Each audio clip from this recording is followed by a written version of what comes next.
the biggest issue of any campaign is their conversion tracking. So if you don't have good data coming into the account, it's hard to optimize because you're optimizing off data that isn't great.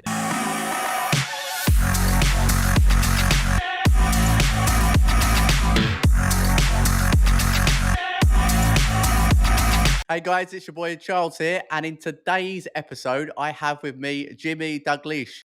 Jimmy, how's it going, mate?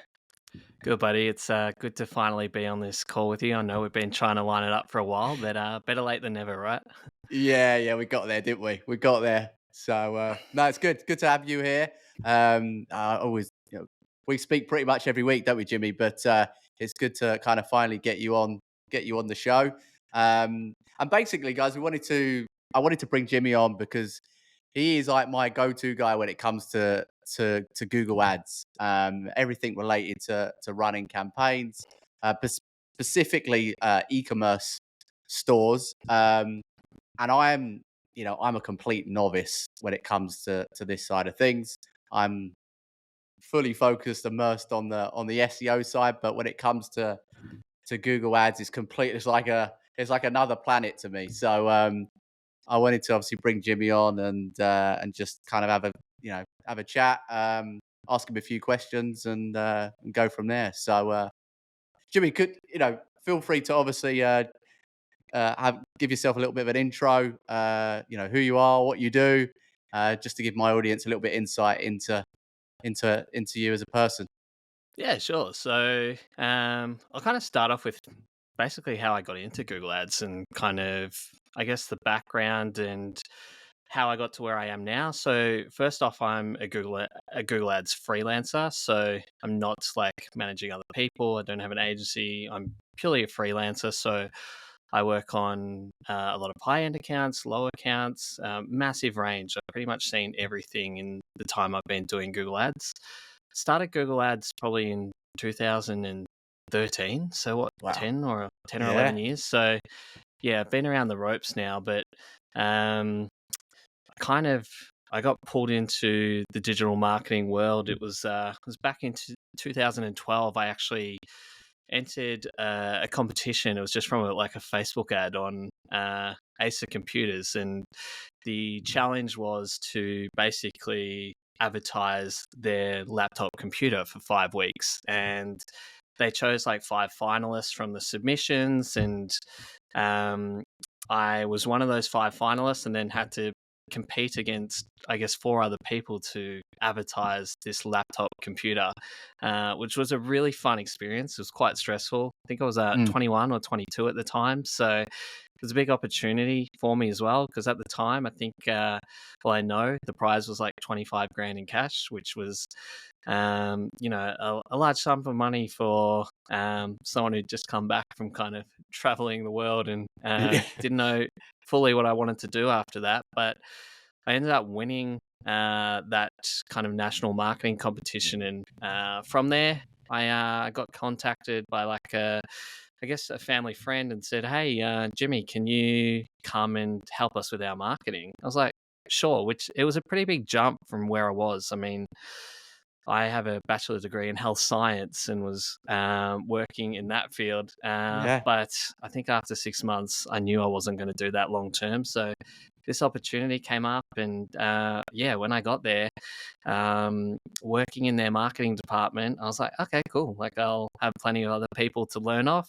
I got there, and it was me. So I was it. So they had a whole bunch of agencies running like every aspect of their business. So I had to learn the basics of, SEO, email marketing, text message, SMS marketing, Google ads, Facebook ads. We're even doing a bit of Bing back then too. So, but I fell in love with the Google ads, and I could see basically this agency that they had on, and it was a really low retainer, so they obviously, I could tell they weren't a priority client, but literally did nothing on the account, and I was able to teach myself the basics and took a few courses and was able to kind of dive in and learn it, being in there every single day.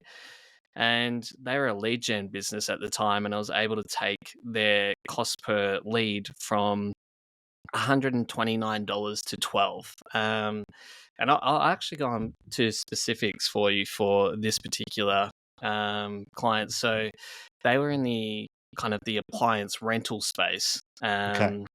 And when I was kind of digging into their Google Ads, like over 80% of their traffic was from keywords about car rentals, and they didn't even rent cars to anyone. So quickly learnt the very basics back then about like negative keywords, and started like taking all that out, and quickly, 80% of their budget that was being wasted on all that garbage traffic was going towards traffic that was actually bringing them in the clients that they wanted. And after doing that for, a couple of years, like, it just clicked in my head, like there's so many small businesses, family owned business, even large businesses that are just getting absolutely like taken for a ride. They're just another number on people's books. And it's like, I could jump off on my own and just focus on Google Ads, which is the thing that I liked doing, and do it for other businesses too. Like if I can get this result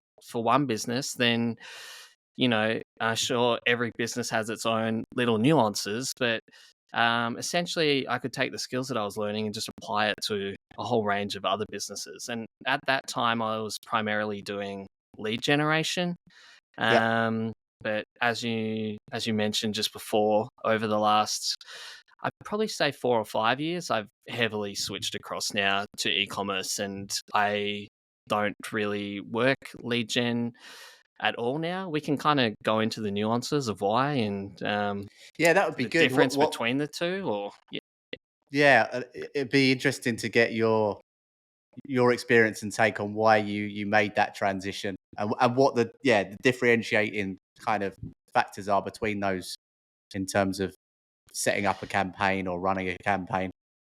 Yeah, absolutely. So, first off, lead gen. There are a lot of variables outside of my control. I like seeing kind of a straight line. This is how much this client spent. This is how much they got in return. So, running lead gen, and for those who like are completely green, and may not have even heard of the difference between lead gen and e-commerce. So lead generation is basically generating leads for service type businesses, whereas e-com is running ads for e-commerce products where you're selling physical products. So it's basically the difference between the two, but how you manage each of them is extremely different. Lead generation relies heavily on a sales team. Like you're getting them the initial lead. It doesn't mean it's a closed sale. It doesn't mean it's generated them income or not. It's like the first part of them getting potential work in.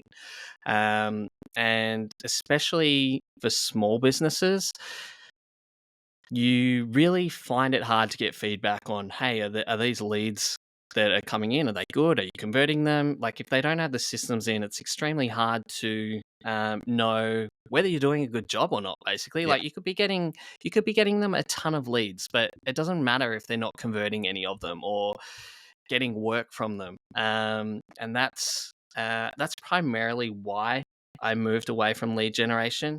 I did not enjoy the landing page creation side of things. And if I did do lead gen again, I would definitely work with someone who's a specialist in kind of landing page creation, because it's such an important part of the lead generation ad phase. If you're not running if you're in a lead generation service and you're not running dedicated landing pages to your service offering, it's like a huge thing that you should address. And when I say landing pages, basically what I mean is you'll find a lot of small businesses, they'll run ads to their service and send it directly to the homepage of their website. Now, the homepage of your website, there's usually a navigation bar at the top. You've got so many options that you can do to navigate the website to find exactly what you want.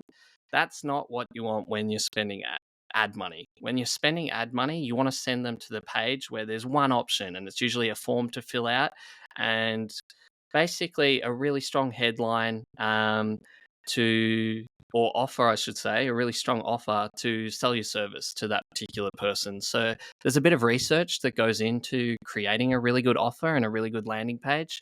But if you're in the lead generation space looking to get leads for a service based business, you definitely like the landing page is just as important as the ads themselves. Yeah, no, it's a very good point. It's funny, we experience the same thing on the SEO side of things. It's you can direct a lot of traffic to a website, but if the landing page you're sending it to is not up to scratch, then it's not going to convert, is it? So I think you're right in that respect. Landing pages are incredibly important, or a properly optimized landing page that related to the ad, And I would assume. the reason why it's not as big a issue in e-commerce, don't get me wrong, like having a really strong product page is still really important.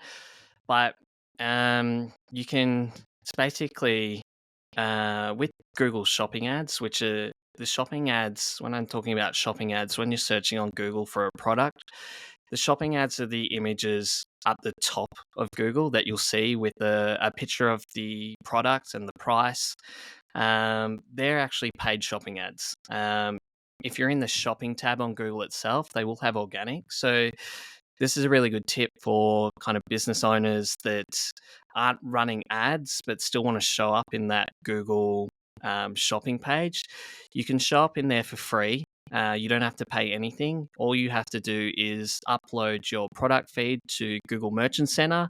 It's very easy if you're on Shopify, and even if you're on WooCommerce or other e-commerce platforms. There are apps that you can use just to upload your whole product feed to Google, and then basically your products are eligible to show for free in that kind of Google Shopping tab. And now, the reason that not a lot of people know this or haven't done this is because the Google Merchant Center is kind of that gray area that sits between SEO and paid ads.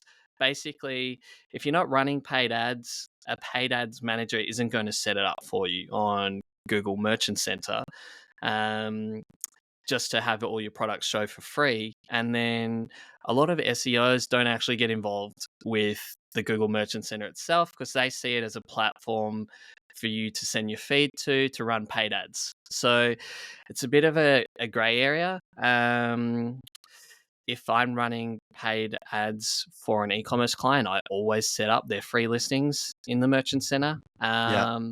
But yeah, like if you're like at a beginning point even, and you're just wanting to experiment with whether you can get some traffic from the Google Shopping Network, it's a free way to do it, and you can generate some significant sales from it if you've got a well priced product, and it's something that someone's searching for.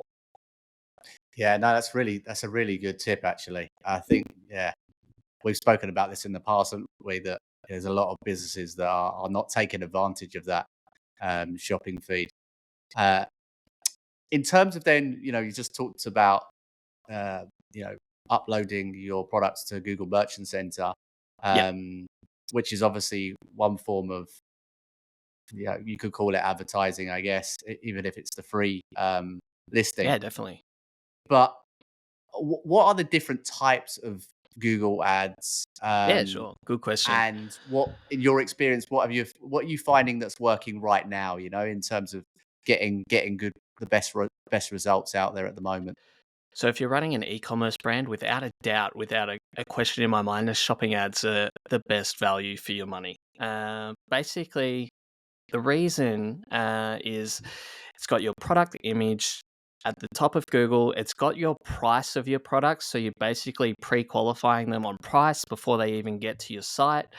And it also acts as kind of like a shopping comparison. So if someone's searching for your product and there's a bunch of other products up there too, they can basically select based on price too. So I find it much higher intent traffic compared to search ads. Now, when I'm talking about search ads, I'm talking about when you're typing something into Google and it basically sits on top of the organic listings. So a Gotcha. search ad is basically a text ad that will sit on top of the organic listings. And, this kind of annoys SEOs a little bit because they'll work really hard to get position one, and then someone will search for that keyword, and the top 3 or 4 listings will be paid ads. So, um, Yeah, damn you, yeah. Jimmy. But in saying that, for e-commerce specifically, search ads can work well. Again, it depends on the business. But I still think shopping ads are the lower hanging fruit of the two. So Okay. search ads, like if you've got a product that sells like hotcakes, then yeah, you definitely should set up search for it as well. But I tend to implement search more when you're looking to scale or grow past the shopping ads. But I'll also implement search ads. Search ads are important if your brand name is getting hijacked a lot. So if you have a lot of competitors that are showing up when someone types in your brand name, it's really important just to run even a really small search campaign to actually protect your brand name. So if someone's searching for your brand, then you're still showing up number one, even though you have to pay for it. The data that I have suggests that it's worth it in the long run. Yeah. Again, like, as I mentioned before, I'm a complete novice when it comes to this side of things, and I'm sure, people listening in may be starting out as well. Retargeting, is that something, in terms of, seeing the ad on other sites with on Google AdSense, is there any value in that? Yeah, Or definitely. yeah. Yeah, definitely. Like retargeting is going to be good on any network. You can you can re you can retarget your audience, especially retargeting falls kind of in what I call like the display ad phase. So display ads are usually when you create the graphic and push that out to the display network. So you'll see those kind of ads on like a lot of news sites and um, if you're scrolling Pinterest and all anywhere where the website, if a website's running Google AdSense, so affiliate sites, you'll see these kind of display ads on those sites. Retargeting is a great method to like send out sales messages to a really specific target audience. You do Google is a little bit limited in the fact that if you want to send out kind of a message to a targeted audience, that audience has to be like at least kind of 1,000 users big. So if it's not 1,000 users, you won't be able to send it out to that subset specifically. But Okay. yeah, I find I prefer the retargeting done on Meta to be honest. So if a company is looking to retarget, I find Meta and Google work really well together in that regard. I am not, and I've always been an advocate for this, I'm not the biggest fan of the Google Display Network. Basically, to get it working efficiently, you need a massive, massive list of like negative placements. And when I'm talking about negative placements, I'm talking about websites that you don't want your ads showing up. And that could be kids' mobile games. Like you imagine kids playing on their phone, your ad pops up, they've accidentally clicked on it. Imagine, 10,000 kids doing that. All of a sudden, you've racked up $10,000 in Yeah. display advertising bills, and like that kid was never going to purchase from you anyway, and it's probably targeted towards their parents. So, yeah, you can, if you have an amazing offer, an amazing product, you can make it work. Definitely on the YouTube side of things as well. If you've got a really strong product and a really strong offer, you can do well on the YouTube network. But for e-commerce, like I wouldn't explore those options until you've kind of hit some kind of ceiling on the shopping network. Yeah. Okay. That makes sense. Makes sense. Um, let's kind of delve in. And so, 'cause I know, Jimmy, you audit, a lot of campaigns, and you're speaking to various companies every month. What are some of the biggest mistakes that you're seeing? Say, for example, uh, a potential client's come to you and they've already worked with another agency, or they've already tried to do some of the ad work themselves.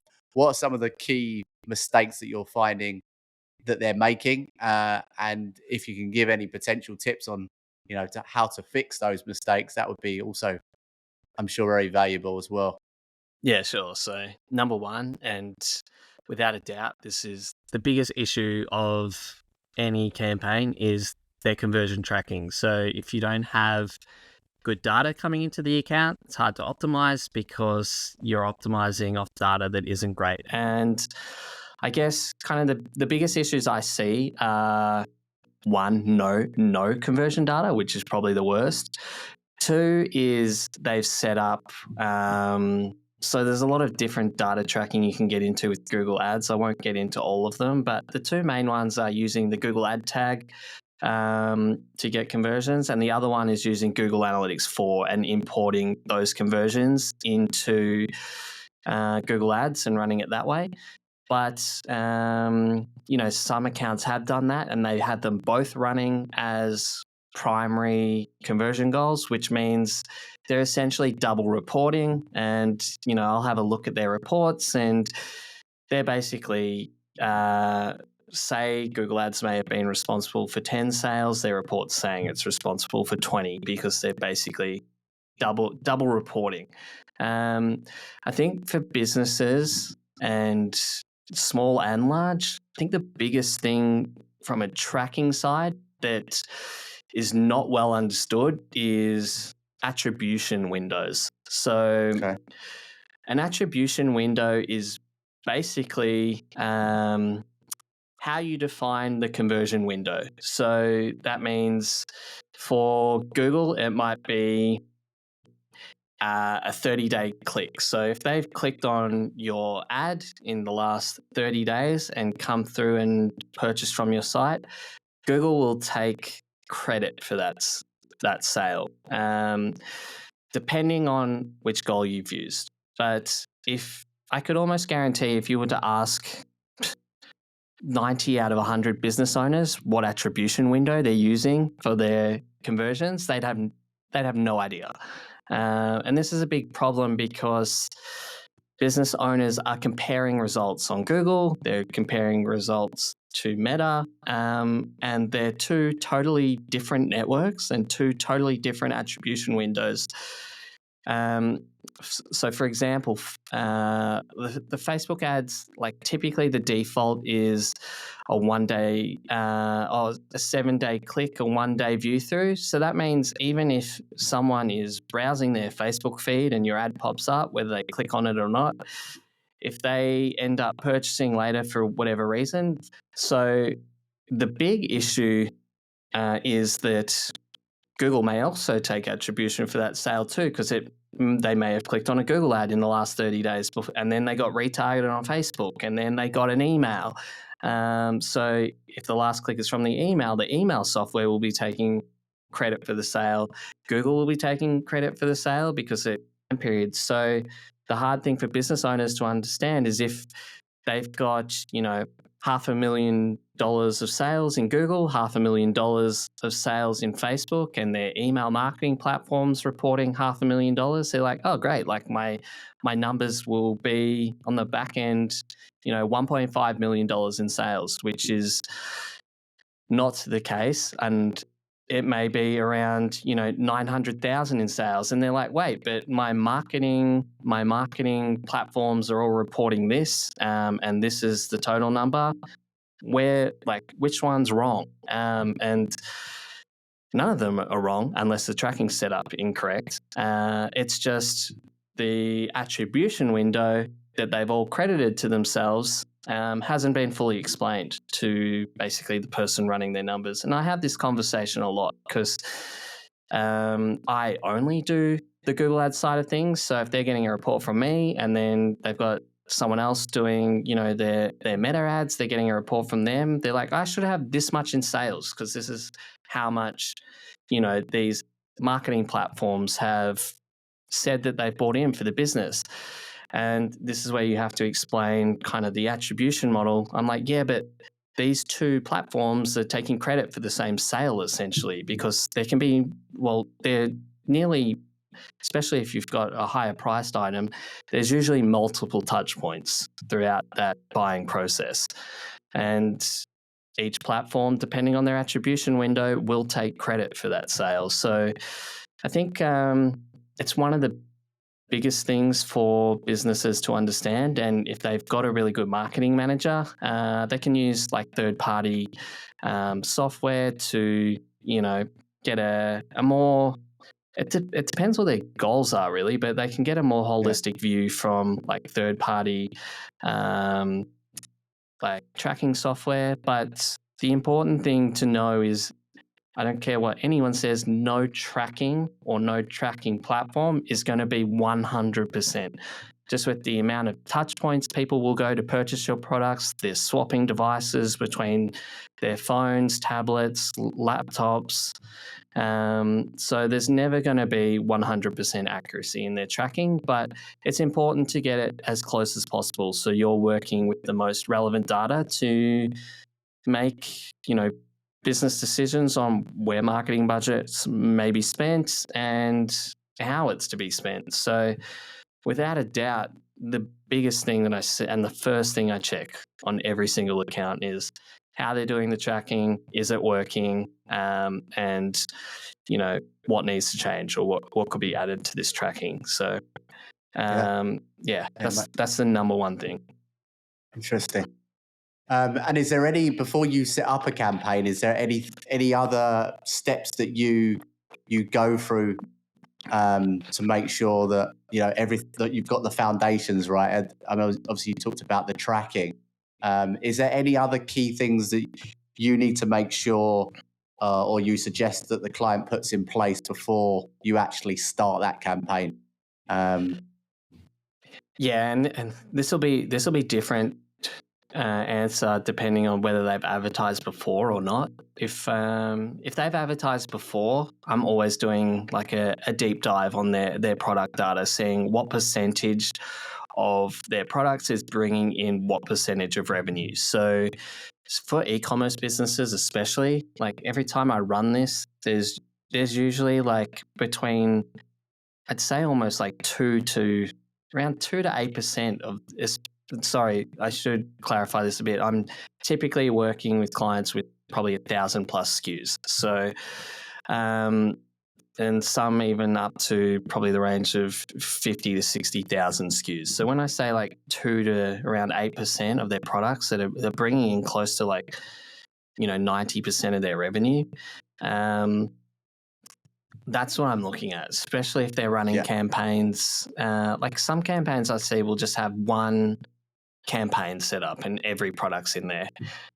You don't want to, if you can identify the best sellers and the ones that you want to spend the most money on, you don't want to group them in with everything else. You want to be able to dedicate a set amount of budgets to those high performing products, and, start weeding out the ones that aren't converting, or just, I'm not saying take them off your website, but maybe they're not right for advertising, or maybe you're not price competitive on those products at all. But usually you want to start weeding out the ones that are costing you a lot of money and you're not getting anything back from them. But that's typically what I dive into after kind of the conversion tracking and looking at campaign structures. I would look into actually how their products are performing and where the quickest wins can be had, really. Yeah, no, that's good advice. And I've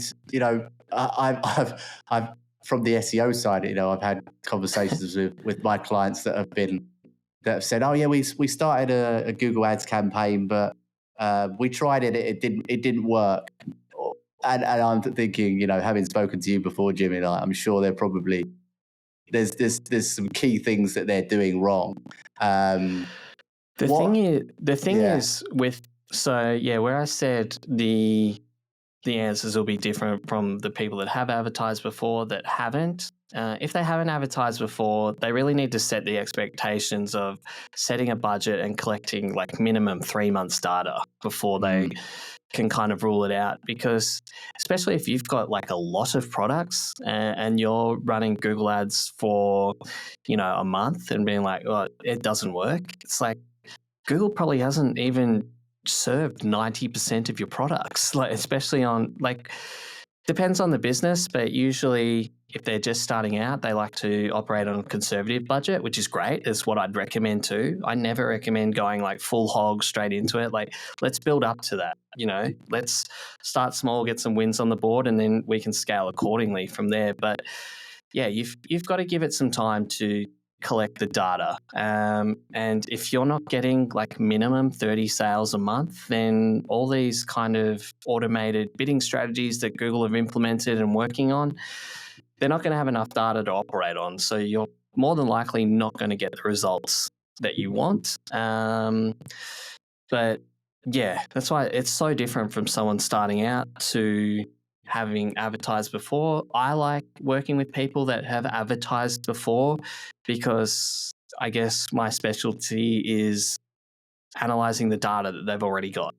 You're going to go through a pretty similar process with, I guess, most Google Ads managers. If you're just starting out, like, they need to collect the data. The difference will be, experience, and some people have much better campaign structures than others that are setting you up more likely to succeed from the start. But for e-commerce, you really need to, if you don't have current ad data, then you can use your previous sales data from Shopify to kind of highlight which products are probably the most likely to sell on the Google network.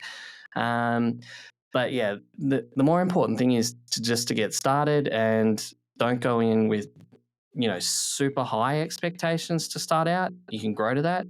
And saying that too, like, some accounts you'll start off and you'll go through the data collection phase and it'll just boom straight away. If you've got a really good product at a competitive price, there's no reason that, it won't take off in the first month.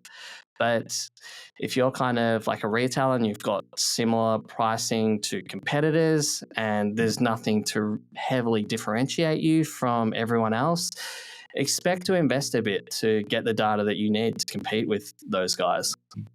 Yeah. Okay. Makes sense. What's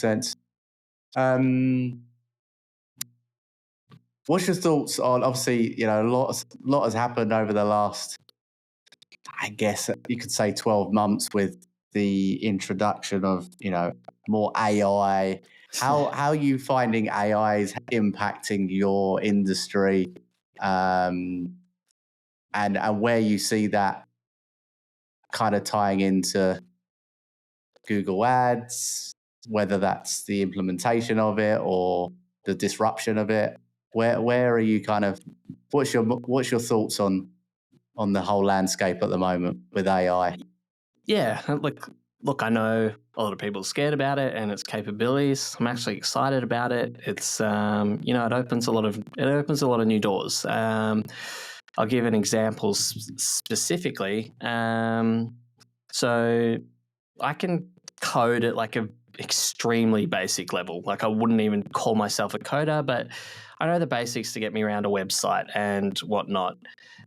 With Google, there is the opportunity to write some code scripts to be able to analyze data much more efficiently. Now, with kind of the implementation of AI and ChatGPT and things like that, I now have the capabilities that I didn't have previously to be able to write the code that I want to write to extract the data that I need from the account, whether it's on product performance, or, I'm doing like analysis at a postcode level, like which postcodes are kind of the most effective to advertise to and which ones are bringing in the most revenue. Like, having the ability to be able to do that and use the power of AI to basically teach you how to code. It's like a mentor over your shoulder. But it is being implemented aggressively on things like product title optimizations, which is where I see kind of a huge opportunity for that.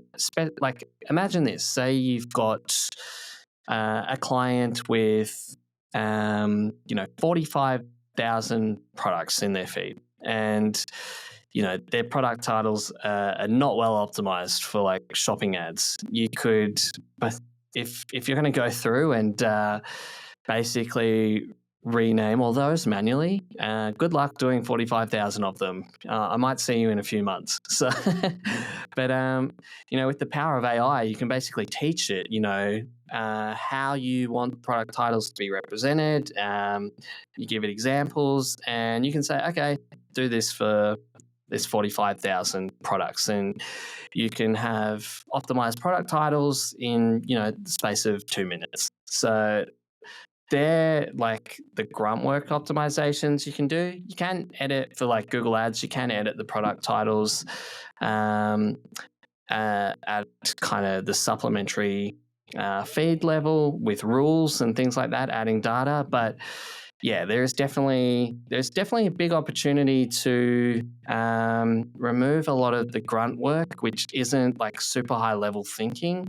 The high level thinking is creating the strategy around what an optimized title looks like for what product categories and what product types. Like for example, like if you've got like a parts company, it might be worth adding in, like, let's just say you've got a phone parts company and you sell like replacement parts for phones, and on those parts is like the original manufacturer's number or something like that on it. If that's being searched a lot, like it should be in your product title, like that's and it very rarely is. And battery companies, probably a better example is battery companies, because I'm thinking, if I want replacement GoPro batteries or replacement drone batteries, like I'm not necessarily looking up, GoPro batteries. I'm looking at the back of the battery because I want that exact battery. I'm like, give me a battery that's either this model or can replace this model. And, it's a simple thing that you can do in the product titles, like putting that part number in there that people are likely to search. Because I'm sure business owners hear a lot, hey, you've got to optimize your product titles. And, the first thing you think is, what does that even mean? What do I need to do to optimize this product title? And it comes down to, what keywords are searched, what people are going to be searching for. Have I called this product something different than what people searching for would call it? So yeah, there's definitely a lot to think about in terms of optimizing your product titles. And one product optimization that will work for one subset of products is not going to be the optimal way to do it for like another set of products. Like if it's not a part product, you're not going to put the original manufacturer's number on the end of the title. It wouldn't make sense. But yeah, it's kind of it's where AI can play a massive part. Like you can do that at light speed now. I'm not saying do it and don't review it. Like you still need to review what AI is doing. But in terms of helping you speed up manual processes like that are basically you've done all the high level thinking and now you just need to roll it out. That's where AI can be fantastic. It can even help you with the high level stuff. Like you can brainstorm with it, like shoot your ideas to it and it can give you feedback. Like AI is going to be crazy. I'm excited for it, but also well aware that it's going to replace a lot of jobs. And I think it's started to do that already, and it's probably going to do it in my industry too. So people need to adapt and embrace it because it's coming. So yeah, but in terms of the creative as well, AI and creative, like creating images for ads and things like that, graphic designers are going to be, scarce soon because some of the AI stuff, it's, I'm going to go on a bit of a tangent here, but I also like the fact that with AI, you can tell pretty quickly whether you're a good manager or not. If you can't get the result that you want out of AI, then it's highly likely that you can't get the result out of the people that are working for you either because you're not very good at explaining exactly what you want. So, like AI will give you exactly what you're asking for. And I have seen a lot of posts, like, oh, I can't get this to work. And then you kind of read the prompts that they were giving it. I'm like, of course it hasn't worked. Like, look at the question that you've asked it. So, I mean, there's a whole different conversation around that. And, they're coining it like prompt engineers now. So there's actually like people that are studying like how to prompt these AI interfaces to get the most out of them. So yeah, like people will come in and use it for like the most generic question and expect a really specific answer for what they're looking for, which isn't how it works at this stage anyway. Who knows? I'm sure it'll be able to read minds down the track, but at this stage, you have to prompt it efficiently. You have to give it the right information and ask the right questions to get good quality answers. Yeah, for sure. I think, AI won't replace humans, but skilled human with AI will replace humans. It's like, it's not, I don't see a world where AI just takes over everything. But in saying that, it's definitely going to replace humans in some capacity, like data entry stuff and things like that. Like 100%, it's replacing humans. Like any of that manual work that isn't high level thinking, like AI has the ability to replace them ridiculously fast. Like you could do that tomorrow, but it is going to take some time. But it's 100% replacing humans. But I also agree, humans that can leverage it.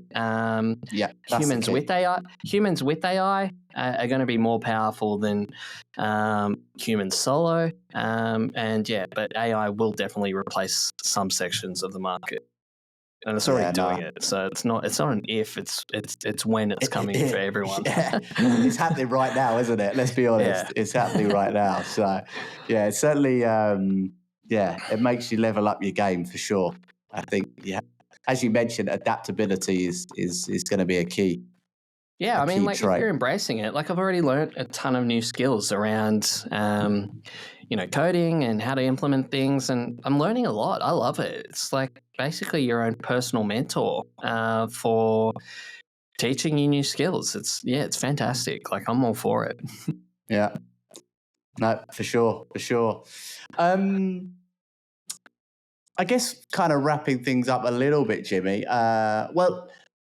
We've talked a lot there in terms of various different things that you need to consider when you're running a campaign. Is there one kind of takeaway piece of advice that you would give to anyone running an e-commerce store and thinking about running ads? Is one piece of advice that you would give before they venture into going down that route? Yeah, 100%. So, I know I mentioned it earlier, but this is the advice that I would give. If you're not sure if you want to run ads yet, set up your merchant center and get your product feed in there so you can get showing up for free. And if you have a look in your Google Analytics and you're getting a lot of sales from those free listings, then it's probably a really strong indication that you should at least experiment with advertising. So if you're on the fence with it, do the free listings as a trial and see how it goes. And if you are generating some sales from there, it's pretty strong indication that you should at least give advertising a go. Nice. Sound advice. Good stuff. Well, where can people find you, Jimmy? What's if you're on the socials? Yeah, I am. I guess I'm not one of those guru advertisers that you kind of see everywhere. So I kind of like just keep in my own world and do my own thing. So, but yeah, probably LinkedIn, I guess, is probably the best one. I float on all those social networks, but I'm probably the most likely to reply on LinkedIn. But I think in due time, Charles, I think we're potentially looking at just helping some people in the e-commerce space in general, just in a Facebook group. So once that's up and running, we can put that in the show notes, and then I've come from a place where, I've seen so many small businesses get burnt. I just want to offer my knowledge now and help them where I can. And, point them in the right direction because, I mean, it's heartbreaking. Like some of these businesses are running on such thin margins and they put their trust in, agencies that just don't do the right thing by them. So we're just going to basically create a group, fill it with specialists from different areas. So SEO, email marketing, conversion rate optimization, Google ads, Facebook ads.